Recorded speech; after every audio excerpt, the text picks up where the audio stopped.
होते आएंगे तो सिले आवाज़ेंगे झंडा पंचशील लहराऊंगी झंडा पंचशील लहराऊंगी मेरी जिंदगी के पाप सारे भूल जाएंगे मेरे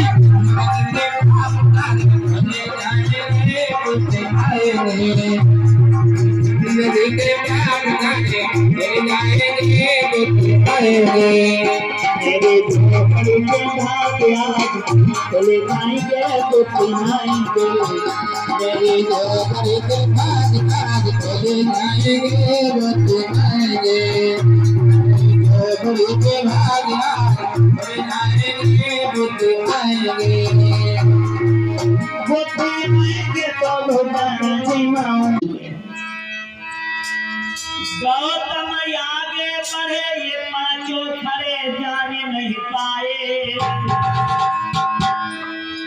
अरे चमकते देख ललाट रे पांचों ब्राह्मण घबराए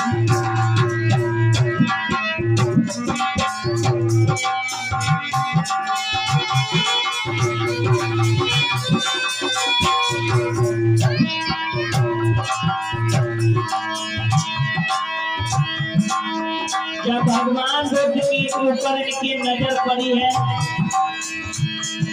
ललाट चमक रहा था देखा ये कसूर भाई मत भूल करो तेरी